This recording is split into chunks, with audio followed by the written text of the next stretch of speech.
Topic आहे transition and inner transition element. कशाला म्हणतात अरे transition and inner transition element? काय याला D and F block elements म्हणतात. काय कशाला म्हणतात D and F block elements? काय आहे डी ब्लॉक एलिमेंट्स? कशाला काय याला डी ब्लॉकच एलिमेंट असं म्हटलं?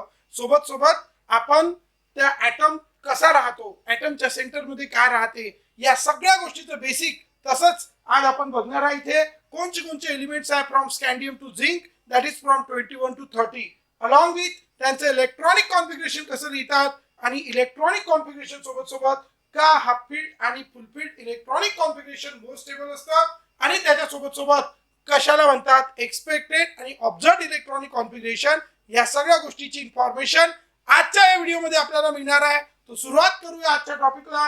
सर्वात पहिले आपण बेसिक पासून सुरू करू. ज्यांना हे बेसिक माहित असेल ते समोर जाऊ शकता. तो सर्वात पहिले you all know very well about the atom. ॲटमच्या सेंटर मध्ये असतो बेटा न्यूक्लियस, ठीक आहे. आणि न्यूक्लियसच्या आतमध्ये दोन टाइपचे पार्टिकल राहतात. एकाचं नाव आहे प्रोटॉन, दुसऱ्याचं नाव आहे न्यूट्रॉन. प्रोटॉनवर असतो पॉझिटिव्ह चार्ज आणि न्यूट्रॉनवर कुठलाही चार्ज नसतो. म्हणून न्यूक्लियसवर फक्त आणि फक्त कुठला चार्ज असतो? Positive charge. म्हणून ॲटमच्या न्यूक्लियसवर कोणता चार्ज असतो बेटा? Positive charge. मग न्यूक्लियसवर आहे पॉझिटिव्ह चार्ज आणि त्या न्यूक्लियसच्या सभोवताली कोण फिरतो? इलेक्ट्रॉन.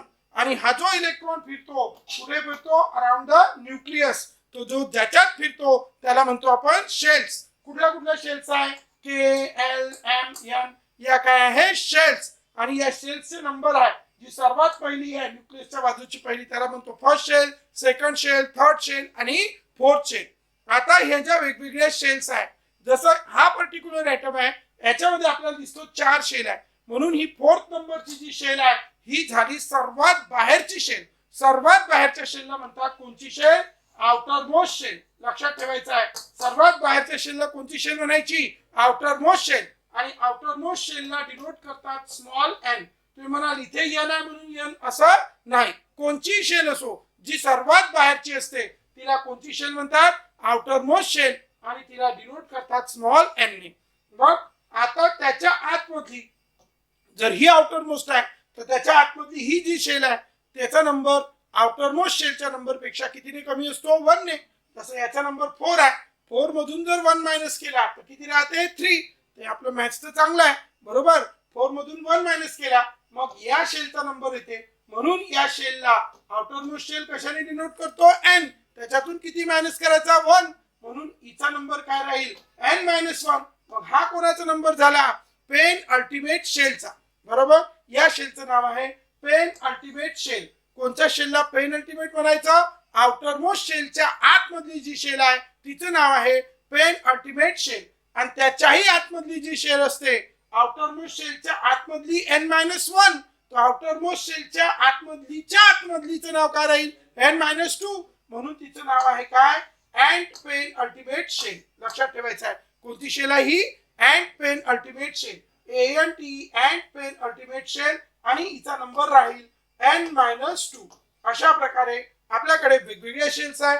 एक आहे outermost shell, pen ultimate shell आणि अँड पेन अल्टिमेट शेल. अशा किती टाइपच्या शेल्स आहेत? 3. तर लक्षात ठेवायचं and pen ultimate shell is denoted by n-2, outermost shell is denoted by n and pen ultimate shell is denoted by n-1.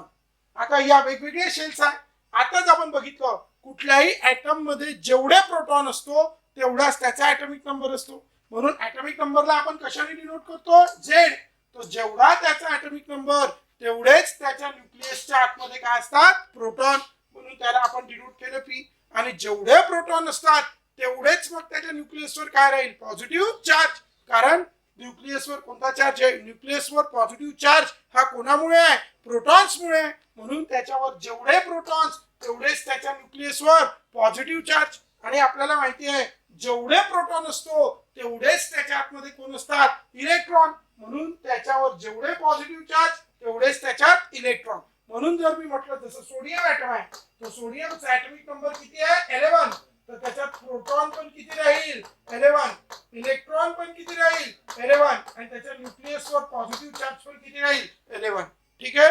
तो हे झालं त्याचे प्रोटॉन, न्यूट्रॉन्स आणि त्याचे इलेक्ट्रॉन्स. मग आता बघा, आता आपल्याला माहिती आहे ॲटम. तर या काही गोष्टी आपण ॲटमच्या रिलेटेड डिस्कस केल्या. ॲटम मध्ये जे इलेक्ट्रॉन राहतात ते कशात राहतात, शेल्स. आणि ह्या शेल्स वेगवेगळ्या कशात डिवाइड होतात, सबशेल. आणि सबशेल्सच्या आतमध्ये काय राहते, ऑर्बिटल. हे जर तुमच्या डोक्याच्या थोडं वर जात असेल म्हणून आपण याला कंपेअर करतो. जसं एखादी काय असते बेटा, सिटी. सिटी कशात डिवाइड होते, वेगवेगळ्या कॉलनीज मध्ये. आणि कॉलनी कशात डिवाइड होते, वेगवेगळ्या हाऊस मध्ये. आणि हाऊसच्या आतमध्ये गेला तर तुम्ही कशात डिवाइड होते, वेगवेगळ्या रूम्स मध्ये. आणि त्या रूम्सच्या आतमध्ये कोण राहतात, पीपल. तसंच ऍटम वेगवेगळ्या कशात डिवाइड होतो, शेल. मग प्रत्येक शेल कशात डिवाइड होते, वेगवेगळ्या सबशेल. आणि वेगवेगळी सबशेल कशात डिवाइड होते, ऑर्बिटल्स. आणि या ऑर्बिटल्स मध्ये कोण राहतात, इलेक्ट्रॉन. म्हणून आता कोणकोणत्या शेल्स आहे, KLMN. काय झालं, या वेगवेगळ्या शेल्स. कोणकोणत्या सबशेल्स आहे, SPDF. काय झालं, या वेगवेगळ्या सबशेल. आणि सबशेल्सच्या आतमध्ये कोण राहतात, ऑर्बिटल. आता कसं आहे, तसं फर्स्ट नंबरची शेल आहे, तिचं नाव आहे K. आता याच्यामध्ये सबशेल किती राहते, फक्त एक. म्हणून कोणती सबशेल राहील, फक्त S. आता सेकंड नंबर मध्ये किती सबशेल राहतात, 2. तर मग कोणत्या कोणत्या, प्रत्येक वेळेस सुरुवात कोणापासून करायची, S. तो S आणि P. मग थर्ड नंबर मध्ये किती सबशेल आहे, 3. कोणत्या कोणत्या, SPD. तो फोर्थ मध्ये किती राहील, 4. कोणत्या कोणत्या, SPD. आता जर तुम्ही हिला बघितलं तर हे कोणत्या नंबरच्या शेल मध्ये आहे, फर्स्ट. आता यस तो खूप सारे आहे, पण कोणची यस कुठे राहते आपल्याला माहित पडली पाहिजे. म्हणून या एस ला काय लिहिलं, 1s. मग या एस ला काय लिहू, 2s, कारण हे 2 नंबरच्या शेल मध्ये आहे. मग या एस ला काय लिहू, 3s. या एस ला 4s. तो हे जे नंबर आहे, कशाचे नंबर आहे, ती सबशेल कोणत्या नंबरच्या शेल मध्ये आहे, त्या शेलचे हे सगळे काय आहे, नंबर. मग आता ही पी कोणत्या नंबरच्या शेल मध्ये आहे, 2. म्हणून हिचं नाव लिहिलं टोपी. टोपी नाही म्हणायचा, 2p. ठीक आहे. त्याच्यानंतर या पी कुठे आहे, थर्ड नंबर. म्हणून इथे काय लिहू, 3p. आणि इथे काय लिहू, 3d. हे 4p, 4d आणि 4f अँड सो ऑन. कळलं. मग हे नंबर कुठून आले. आता आपल्याला लिहायचं आहे त्याच्यामध्ये इलेक्ट्रॉन सर्वात पहिले कुठे जाईल. एक प्रिन्सिपल होतं, त्या प्रिन्सिपलचं नाव होतं अफाबोच प्रिन्सिपल. आणि त्या प्रिन्सिपलने सांगितलंय, स्ट्रक्चर ऑफ ॲटम मध्ये आपण या सगळ्या गोष्टी शिकलेलो आहे. त्याने सांगितलं सर्वात पहिले इलेक्ट्रॉन कशात भरायचा, 1s. तो भरल्यावर कशात भरायचा, 2s. मग 2p. आणि त्याच्यानंतर कशात भरायचा, 3s. आणि त्याच्यानंतर 3p. आणि त्याच्यानंतर 3d मध्ये भरायचा नाही. कशात भरायचा, 4s. हा त्याने काय शिकवला, ऑर्डर. कशाचा ऑर्डर आहे हा, इलेक्ट्रॉन फिलअप करण्याचा ऑर्डर. मग इथपर्यंत हा झाला इलेक्ट्रॉन फिलअप करण्याचा ऑर्डर, 4s. आणि 4s मध्ये इलेक्ट्रॉन फिलअप केल्यानंतर मग इलेक्ट्रॉन कशात भरायचा, 3d. मग आता मी त्याचा ऑर्डर तुम्हाला सांगतो की इलेक्ट्रॉनिक कॉन्फिगरेशन मध्ये इलेक्ट्रॉन कसे भरायचे. इलेक्ट्रॉन कसे भरायचे या ऑर्डर नुसार लर्न करून घ्या. ऑर्डर काय, मग ऑर्डर सर्वात पहिले फर्स्ट नंबर आहे म्हणून फर्स्ट नंबरच्या सेल मध्ये किती सबशेल होती, 1. म्हणून 1s. सेकंड मध्ये किती होती, 2. म्हणून 2s आणि 2p. थर्ड मध्ये किती होत्या, 3. म्हणून काय आला, 3s, 3p आणि 3d. 3d च्या ऐवजी काय, 4s. आता समोरचा ऑर्डर कसा दिला त्याच्यासाठी एक शॉर्टकट मध्ये कोडवर्ड तुम्हाला सांगतो. बघा काय लक्षात ठेवायचं, dps. काय लक्षात ठेवायचं, dps. तसंच लक्षात ठेवायचं पुन्हा dps. दोनदा लिहायचं. काय लिहायचं, dps. आणि त्याच्यानंतर लिहायचं fdps आणि fdps. असं दोनदा लिहायचं. ठीक आहे. काय लिहायचं सगळेजण सांगतील, once more, dps, fdps. Once more काय म्हणाल, dps, fdps. तो अशा प्रकारे आपण इथे लिहिलं dps, fdps. मग आता इथे लिहायचे त्याचे नंबर. आता नंबर कुठून सुरुवात करायची लक्षात ठेवा, 3 पासून. 3 नंतर कोण येते, 4. मग 4 नंतर 5. म्हणून 5. हे 3 नंबर असे लाईनशीर लिहायचे. ठीक आहे. मग काय लिहिले, 3, 4, 5. मग आता नेक्स्ट ची सुरुवात करायची 4 पासून. मग आता नंबर काय लिहाल, 4, 5, 6. बरोबर. पहिले काय लिहिले, 3, 4, 5. आता काय लिहाल, 4, 5, 6. मग आता पुन्हा सुरुवात करायची 4 पासून, कारण f पहिलेच येते तो कोणत्या शेल मध्ये येते, 4. मग इथे सुरुवात केली 4 आणि आता किती शेल झाले, 4. मग काय लिहायचं, 4, 5, 6, 7. मग हा 4 पासून चालू केला तर हा कुठून सुरू करायचा, 5 पासून, मग काय होईल 5 6 7 8 हा आहे इलेक्ट्रॉनिक कॉन्फिगरेशन लिहिण्याचा ऑर्डर. ठीक आहे. तो सर्वात पहिले electron 1s 2s 2p 3s 3p 4s 3d 4p 4d हा त्याचा इलेक्ट्रॉनिक कॉन्फिगरेशन लिहिण्याचा ऑर्डर. याच्यानंतर एक खूप महत्त्वाची गोष्ट तुम्हाला नेहमीसाठी लक्षात ठेवायची आहे ते म्हणजे नोबल गॅसेस. नोबल गॅसेस तुम्हाला माहिती असेल असे एलिमेंट्स ज्यांचे काय आहे ऑक्टेट कंप्लीट आहे त्यांना आपण कोणते गॅसेस म्हणतो नोबल गॅसेस. कोण कोणते आहे noble gases helium neon argon krypton xenon आणि रेडॉन या नोबल गॅसेस. काय याचा ॲटॉमिक नंबर 2 निऑनचा 10 आर्गॉन 18 क्रिप्टॉन 36 झेनॉन 54 आणि रेडॉनचा आहे 86. हे झाले त्यांचे कोणते नंबर ॲटॉमिक नंबर. मग आता काय करायचं आता आपल्याला माहिती आहे एस मध्ये जास्तीत जास्त किती इलेक्ट्रॉन बसू शकतात 2 2 पेक्षा जास्त नाही. पी ची कॅपॅसिटी असते किती इलेक्ट्रॉनची 6 पेक्षा नाही आणि डी ची कॅपॅसिटी असते किती इलेक्ट्रॉनची 10 पेक्षा नाही आणि एफ ची कॅपॅसिटी कितीची असते 40. याला म्हणतात कॅपॅसिटी ऑफ द सबशेल. याच्यापेक्षा जास्त इलेक्ट्रॉन आपण त्याच्यात भरू शकत नाही. ठीक आहे लक्षात ठेवा. एस मध्ये किती भरू शकतो 2 पेक्षा जास्त नाही. पी मध्ये किती भरू शकतो 6 पेक्षा जास्त नाही.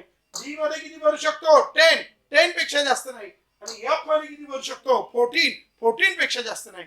म्हणून आता एस मध्ये जर आपण किती भरले 2 या एस मध्ये किती भरले 2 कारण 2 पेक्षा जास्त भरू शकत नाही. पी मध्ये किती भरू शकतो 6. ठीक आहे शुद्धी. ठीक आहे पी मध्ये किती भरू शकतो 6. मग आता टोटल किती झाले बघा. टोटल जर इलेक्ट्रॉन आपण बघितले तो किती झाले 2 आणि 2 4 आणि 6 10 कोणाचा ॲटॉमिक नंबर आहे निऑन. म्हणून हे इथपर्यंत जे इलेक्ट्रॉनिक कॉन्फिगरेशन झालं ते कोणाचं झालं निऑन टेक. म्हणून आपण जेव्हा डिटेल मध्ये इलेक्ट्रॉनिक कॉन्फिगरेशन लिहितो तो आपण एवढं लिहित बसत नाही पण s2 2s2 2p6 च्या डायरेक्ट काय लिहून टाकतो निऑन टेक. बरोबर का कारण टाइम वाचवायचा आहे. कोणाला नाही वाचवायचा आहे टाइम. बरोबर टाइम वाचते इंक वाचते है ना तेवढाच टाइम आपल्याला बाकीचा कारभार करायला कामी येते. बरोबर म्हणून आपण काय लिहितो निऑन टेक. मग आता इकडे लक्ष द्या अजून सांगा एस ची कॅपॅसिटी किती 2 शुद्धीत सांगायचं. ठीक आहे आणि पी ची कॅपॅसिटी किती 6 2 नाही म्हणायचं किती म्हणायचं 6 झालं. मग मोजा आता 10 आणि 2 12 हे तर येतच असेल तुम्हाला नसेल येत तसा लाईन उडायच्या मोजाच्या किती होते तर. ठीक आहे चला मग समोर मग 2 आणि 6 किती झाले 8 आणि ते 10 किती झाले मग 18. कोण आहे 18 वाला आर्गॉन.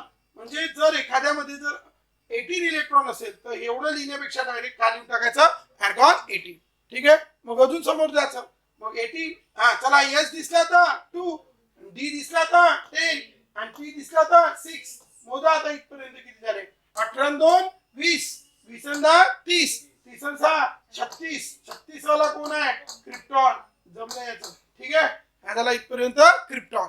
मग इलेक्ट्रॉन कशात गेला एस मध्ये किती गेले 2 डी मध्ये 10 मग इकडे पी मध्ये 6. मोजा इथपर्यंत 36 ने 2 38 38 ने 10 48 48 ने 6 54 54 कोण आहे सॉरी व्हॉट झेनॉन.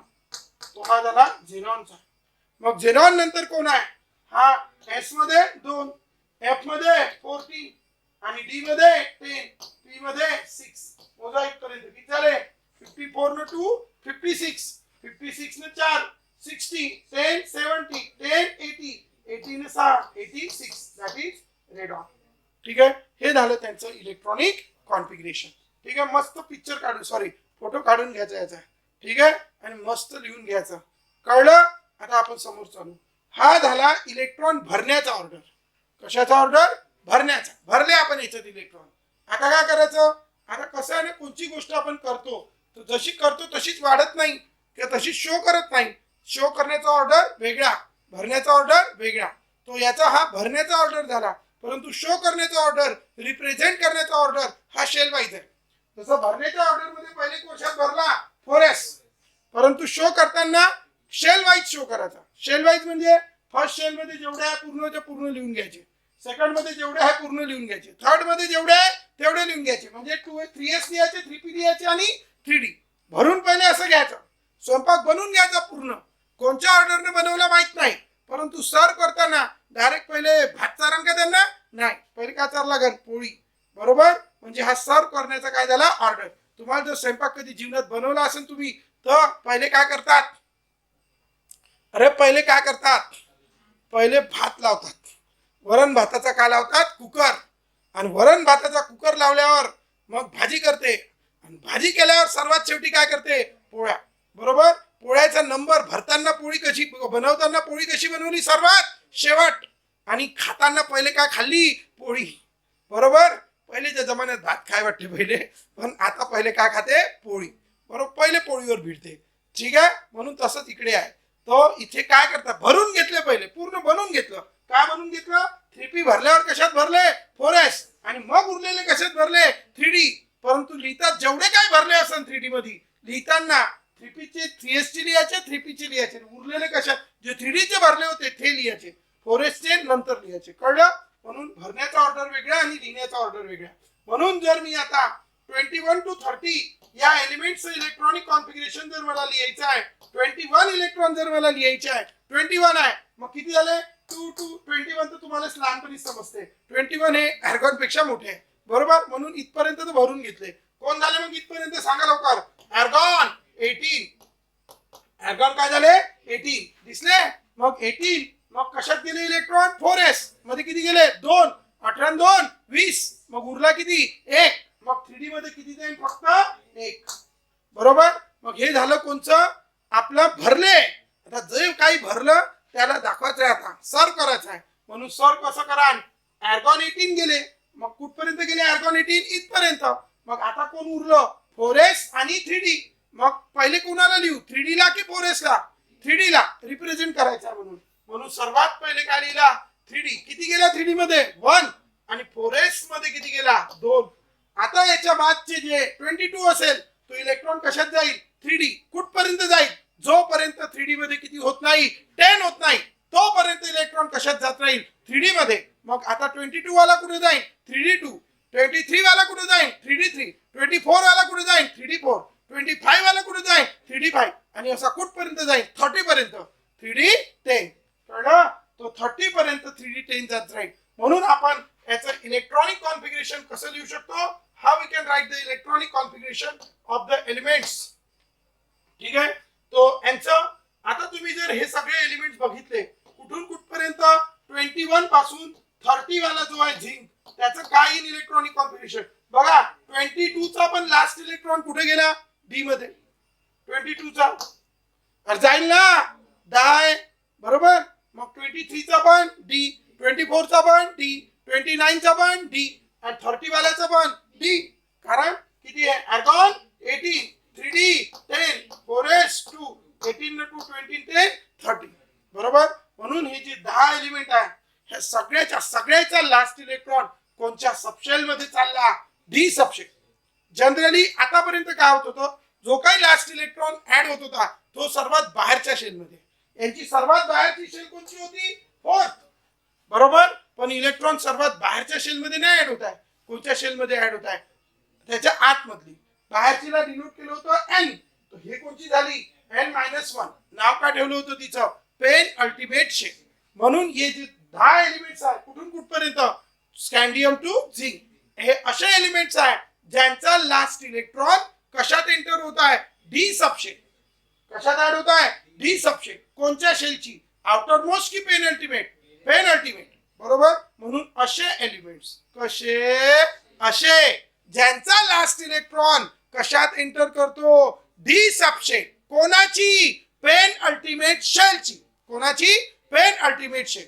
असे एलिमेंट ज्यांचा लास्ट इलेक्ट्रॉन पेन अल्टिमेट शेलच्या डी सबशेल, कोणाची पेन अल्टिमेट शेलच्या डी सबशेल मध्ये एंटर करतो त्यालाच आपण काय म्हणायचं D block element. So how we can define the D block elements, the elements whose last electron enters into the d subshell of pen ultimate shell are called d block elements. क्या कहेंगे उनको d block element. तो किसको कहेंगे d block elements, do you understand? So इसलिए in elements को हम कहेंगे बच्चों d block elements. तो क्या है d block elements? The elements whose last electron is present or enters into the d subshell of penultimate shell को हम कैसे डिनोट करते हैं?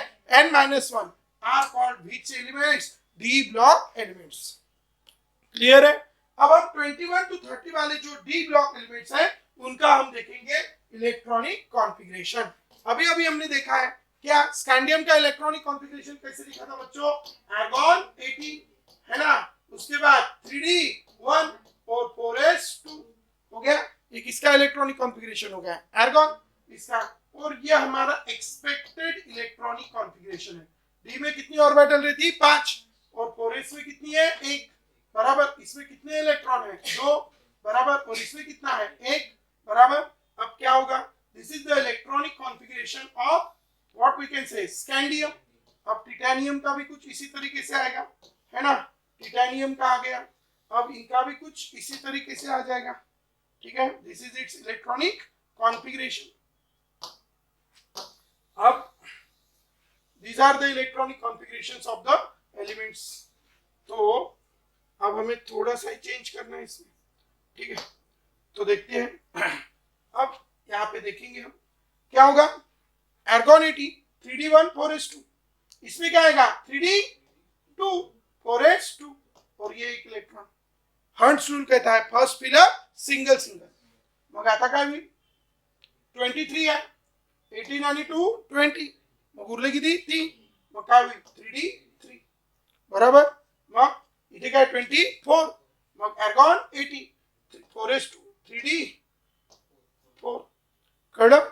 मग इथे काय होईल? 3d5, इथे 3d6, इथे 3d7 आणि इथे 3d8, ठीक आहे। हाँ मैग्नीज चुकला आपला, मैग्नीज बाकी है, ठीक है। सो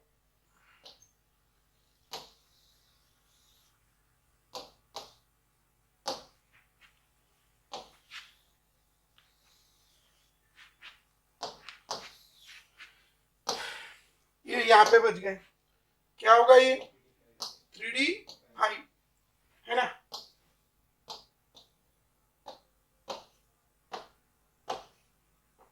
देखो अभी क्या होगा ये? 3d5, this is 3d6, this is 3d, ये हो गया इसका एक्सपेक्टेड इलेक्ट्रॉनिक कॉन्फ़िगरेशन। अब क्या है? इसमें 5 अनपेड है, ठीक है। इसमें कितने हैं? 4, इसमें 3, इसमें कितने हैं? 6 इलेक्ट्रॉन है। तो 1 2 3 4 5 एंड दिस वन 6। इसमें 3 और 2 5 और 2 7, इसमें 3 और 2 5 और 3 8। तो अनपेड कितने बचे? 2, इसमें 3, इसमें 4। जैसे जैसे हम उधर उधर जा रहे हैं अनपेड इलेक्ट्रॉन्स क्या हो रहे? कम हो रहे। क्या कम हो रहे? Unpaired electrons. यहाँ पे एक भी अनपेड इलेक्ट्रॉन नहीं। ये हो गया उसका एक्सपेक्टेड इलेक्ट्रॉनिक कॉन्फ़िगरेशन। कळलं सर्वांना? चलायचं समोर। तो this is it's expected electronic configuration. अब क्या है कि हमारे पास जो अलग अलग सबशेल्स हैं, जैसे P है, D है, F है। P की कैपेसिटी है 3 इलेक्ट्रॉन की, D की है 10 की और F की है 40। जितनी कैपेसिटी इसकी है उतने अगर इसमें इलेक्ट्रॉन रहते हैं तो हम उसको कहते हैं फुल फील्ड, और अगर उससे हाफ रहते हैं तो उसको क्या कहते हैं? Half field. तो P3 मतलब क्या हो गया? Half field. और P6 मतलब क्या हो गया? फुल फील्ड। तो ऐसा होता है जब हाफ फील्ड रहेंगे तो सारी ऑर्बिटल सेम है, जब फुल फील्ड रहेगा तब भी सारी ऑर्बिटल कैसी है? सेम, इक्वली भरी हुई है। और इसीलिए इक्वल सब होने की वजह से इनमें एक्सचेंज ऑफ इलेक्ट्रॉन ज्यादा होता है। यहाँ का इलेक्ट्रॉन इससे रिप्लेस कर सकते हैं, यहाँ का इलेक्ट्रॉन इससे। तो कितने एक्सचेंजेस होंगे इसमें? 2। इसमें भी कितने होंगे? 2। लेकिन P में अगर एक इलेक्ट्रॉन है तो इसके जैसी कोई दूसरी ऑर्बिटल, तो एक्सचेंज कितना हुआ? 0। 2 है तो यही एक दूसरे में एक्सचेंज करेंगे, तो एक्सचेंज 1 बराबर। अगर 4 है तो 3 और 4, एक्सचेंज कितना होगा? सिर्फ 1। 5 है तो ये दोनों सेम हो जाएंगे, एक्सचेंज कितना होगा? सिर्फ 1 बराबर। तो ज्यादा एक्सचेंज कब होंगे? जब 3 और 6। 3 मतलब हाफ फील्ड और 6 मतलब फुल फील्ड, इसी केस में ज्यादा एक्सचेंज होते हैं। और एक्सचेंज होगा तो इलेक्ट्रॉन को इधर से उधर जाने के लिए क्या लगेंगी? एनर्जी। और एनर्जी लगेंगी तो उसकी एनर्जी कम होगी, और उसकी खुद की एनर्जी कम होगी तो स्टेबिलिटी बढ़ेगी। और इसीलिए हाफ फील्ड और फुल फील्ड में क्या होती है? स्टेबिलिटी कैसी होती है? ज्यादा, मोर स्टेबल होते हैं। ठीक है, कौन कौन मोर स्टेबल हो गए? फिर डी में कौन मोर स्टेबल होगा? D5 end D10। पी में कौन स्टेबल होगा? P3 end P6। और एफ में कौन स्टेबल होगा? F7 end F14। ये कंपैरेटिवली कैसे रहेंगे? More stable. ये कंपैरेटिवली कैसे रहेंगे? More stable. कौन कौन कंपैरेटिवली मोर स्टेबल रहेगा? D5 D10 P3 P6 end that. क्योंकि एक्सचेंजेस ज्यादा हो गए, एक्सचेंजेस होने से यहाँ पे एनर्जी बाहर जाएंगी, उस एनर्जी का नाम है कौन सी energy? Exchange energy. Due to which energy? Exchange energy. Exchange energy की वजह से यहाँ पे क्या होंगे? एक्सचेंजेस ज्यादा होंगे, और एक्सचेंजेस ज्यादा होंगे तो यहाँ पे एनर्जी ज्यादा रिलीज होंगी। That energy is which energy? Exchange energy, जिसकी वजह से ये इलेक्ट्रॉनिक कॉन्फ़िगरेशन मोर स्टेबल होते हैं। And we have the great concept, everyone wants to become a stable. हर कोई स्टेबल होना चाहता है, और कभी कभी स्टेबल होने के लिए वो रूल को तोड़ देता है। रूल को तोड़ देता है, जो भी रूल्स है उसको तोड़ देता है थोड़े बहुत। छोटा सा एग्जांपल बता रहा हूं। एक दिन की बात है, आपको आपके पेरेंट्स ने बोला कि जेएसएम के सामने खड़ा रहना। अब क्या है, जेएसएम के सामने के रोड पे आपको दिन में 12 बजे आपको खड़े रहने को कहा। नवरात्रि के आपके उपवास शुरू थे, आपने पहने नहीं थे पैर में चप्पल, व्रत था आपका। ठीक है, अब आप पैर 12 बजे की बात है, धूप बहुत है, तो आपको रोड पे खड़ा रहने को कहा। लेकिन रोड के थोड़े से बाजू में क्या था? एक पेड़। अब बताओ आप कहां पे खड़े रहेंगे? रोड पे कि पेड़ के नीचे? आपके पापा जब आएंगे तो वो क्या एक्सपेक्ट करेंगे? आप कहां पे खड़े होंगे? रोड पे कि पेड़ के नीचे? आपके पापा क्या एक्सपेक्ट करेंगे? बच्चे को कहां बताया था खड़ा रहने के लिए? रोड पे। और बच्चा कहां खड़ा है? पेड़ के नीचे। ठीक है, अब एक्सपेक्ट किया था बच्चा कहां खड़ा मिलेगा? रोड पे। और बच्चा कहां मिला? पेड़ के नीचे, क्योंकि पेड़ पास में था।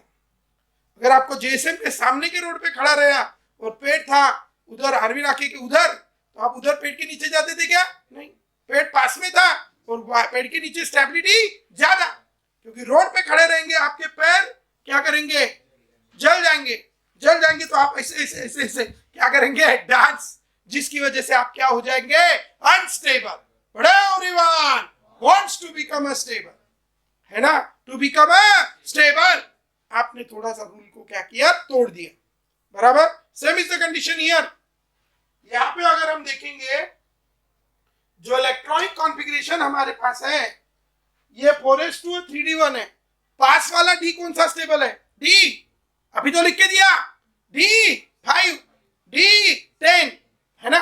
D5 मोर स्टेबल है, बहुत दूर है 5, इसलिए कुछ हरकत नहीं करेगा, जैसा है वैसा ही रहेगा। एक्सपेक्टेड एंड ऑब्जर्व्ड, पेड़ बहुत दूर है, आप कहां पे खड़े रहेंगे? रोड पे। पप्पा ने एक्सपेक्ट क्या किया था? रोड पे। मिलेंगे कहां? रोड पे। ऑब्जर्व किया, हाँ रोड पे। Same, expected and observed same.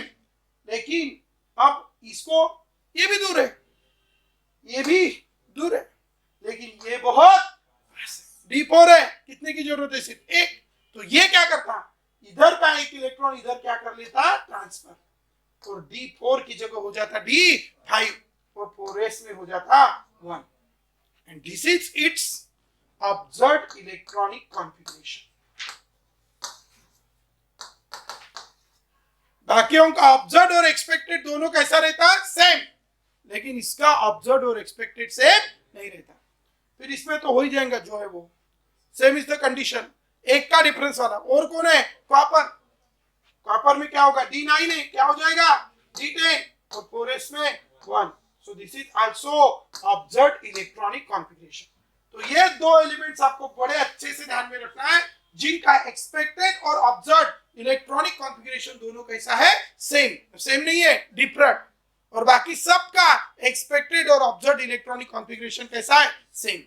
So this is what observed electronic configuration. आपको अगर पूछा गया, आपके पापा को अगर पूछा कि सच क्या है, पहले तो ये बताओ सच क्या है। बच्चा कहाँ खड़ा मिला था पापा को, पेड़ के नीचे की रोड पे। तो आपके पापा को पूछा बच्चा कहाँ मिला था, क्या बताएंगे? पेड़ के नीचे वो बताएंगे कि रोड पे बताएंगे? नहीं, वो आए ना, उन्होंने ऑब्जर्व किया, वो काय को झूठ बोलेंगे? कौन सा सच क्या है, पहले तो बताओ सच क्या है? पेड़ के नीचे सच है कि रोड पे सच है? तो वो क्या झूठ बताएंगे कि सच बताएंगे? सच बताएंगे, बराबर। क्या बोलेंगे? बच्चा कहाँ मिला था, ये नहीं पूछा। कहाँ एक्सपेक्ट किया था, ऐसे नहीं पूछा। कहाँ मिला, कहाँ ऑब्जर्व किया था, ये नहीं पूछा। बच्चा कहाँ मिला था, पेड़ के नीचे। Are you understanding? Same is the condition है। आपको बोला what is the electronic configuration of chromium and copper, कौन सा बताएंगे? ना ऑब्जर्व बोला ना एक्सपेक्टेड बोला, कौन सा बताएंगे? Observe. That is 3d5 4s1 end 3d10 4s1। अगर पूछा what is observed electronic configuration, तब भी कौन सा बताएंगे? ऑब्जर्व। लेकिन अगर कोई पूछेगा नहीं, लेकिन गलती से पूछा कि व्हाट वाज द एक्सपेक्टेड, तो ही वो लिखना है 3d4 4s1। अदरवाइज ऑलवेज किसकी बातें होंगी? 3d5 4s1 3d10 4s1। Are you understanding? And it is very very important. आपको इन्हीं के इलेक्ट्रॉनिक कॉन्फ़िगरेशन पूछे जाते हैं।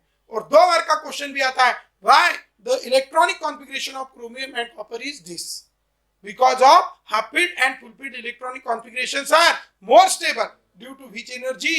Exchange energy। ठीक है, तो आज हमने इतने टॉपिक कवर किए। आशा करता हूं आप सबको ये सारे टॉपिक बहुत अच्छे से समझे होंगे। ठीक है, कमेंट में आपको कैसा लेक्चर लग रहा है वो जरूर आपको बताना है। इसके बाद के आगे के टॉपिक हम नेक्स्ट लेक्चर में पढ़ेंगे। तब तक के लिए बाय बाय। 21 to 30 एलिमेंट्स आपके बहुत अच्छे से लर्न हो जाने चाहिए। ठीक है, चैनल को अगर अभी भी आपने सब्सक्राइब नहीं किया तो एक बार जरूर सब्सक्राइब कर लेना। बाकी का हम कल देखेंगे। शुरुआत होगी सही तो मेडिकल और इंजीनियरिंग एंट्रेंस एग्जाम में सफलता मिलेगी वही। बच्चों के उज्जवल भविष्य के लिए JSM को बड़ी मेहनत के साथ स्थापित किया है मनोज परघन सर ने, जहां बच्चे हंसी खुशी के वातावरण में सब्जेक्ट को practically experienced end qualified teachers द्वारा मन लगाकर पढ़ते हैं। JSM have highly air-cooled digital classroom with advanced seating arrangement. Enthusiastic study environment created by Manoj sir by providing unique great concepts and tricks to learn chemistry. With full library support and under observation reading room for hard-working students. A detailed and conceptual teaching by well-experienced and dedicated teaching staff. Planning session by educational advisor. Practical knowledge is given to student by performing lab experiments by faculties. Specified dining area for lunch. A specified underground parking for students' vehicles. Students' personal doubt session to have a best result. Special sports and yoga activity to improve students' physical and mental health. With the best medical and engineering selection of JSM in Government NET and IIT College. JSM IIT&Medical Hub to Year integrated program for 11th and 12th physics, chemistry, maths and biology. इसलिए सही शुरुआत करें JSM IIT&Medical hub के साथ, जहां education ही है सर्वोपरि।